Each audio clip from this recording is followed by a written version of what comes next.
Um, in the developed world, you have banks and you can move money from point to point for a few dollars.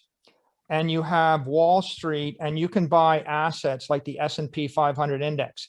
If you had $100,000, if you don't put it into the S&P index, you lost purchasing power every year, 7% of it for a decade. So the store of value in the Western world is I shift my assets into ETFs and index funds and stocks, and I wire money around on Apple Pay or whatever it might be, write a check, it's cheap. In the developed world, 2/3 of Mexicans don't have a bank. In El Salvador, they don't have banks. Billions and billions of people don't have banks. And we say they're unbanked. In India, they don't have a bank. But most people don't really think about what that means. Here's what it means. You're a type 1 diabetic, and you don't have insulin. And that means you can eat infinite food, you can't form fat, and you will starve to death. That's what that means. If you can't store economic energy over a long period of time, it means that you can work yourself to death. All your life savings gets drained to zero. And in the month when you lose your job, your family starves to death. So unbanked. In El Salvador, it means there's 2 million people in the US that send $10 billion back to El Salvador every year. 1 billion of it gets stolen by the money transfer agents. Okay, they take a 10% commission. Crazy. Okay, you're taking 10% commissions from a wage laborer sending money to their mother, 10%. The Visa and MasterCard network, by the way, take 2.5%. They're monopolies. Okay, but 2.5% is painful, 10% is brutal. Then you have to get the money through a Western Union office, which means travel for 2 or 3 hours, and maybe you get mugged on the way. And when you get the money in a currency. In certain third world countries, you get the money in the local currency, which is losing 30 to 40% of its value a year.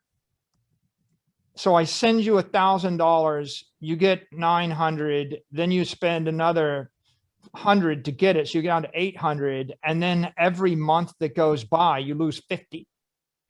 So it's pretty devastating. That what's the problem? You can't move the monetary energy. And the second problem is you can't store it. I mean, in the US, the typical US or Western individual is losing 1 to 2% of their energy a month if they store it in the currency. The way they get around it is they buy S&P index, and the S&P is up 32% year over year, and they pretend they're rich, right? It's like, good. How does someone in El Salvador buy S&P index stocks? They don't have Robinhood. They don't have a bank, yep. Right? So you're living hand to mouth. So the significance of Bitcoin for them is you can take a $50 Android phone, download a software wallet. I can send you $87 instantly for free on the Lightning Network. If you store it in Bitcoin, it's going to go up in value. And otherwise you can spend it, and you're not at the mercy of I'd like to say banks, but the banks don't care. You're not at the mercy of the money changers. And the best case is El Salvador, where they use the US dollar, so they're only losing 1 to 2% of their purchasing power a month. The worst case is Zimbabwe, which means that somebody runs the country, you have to buy the local currency, and that person that runs the country gives billions of dollars of that currency to their buddy, and you better spend the currency because it'll only be worth half as much in 4 weeks or 8 weeks. And in the real worst case, they tell you it's illegal to hold any other asset. I can't hold land, I can't hold gold, I can't buy stocks. And so, you know what, it's literally like taking your insulin away and making all of you diabetics and saying it's illegal to store fat on your body. Good luck with that. In the one day when you can't find food, you will surely die.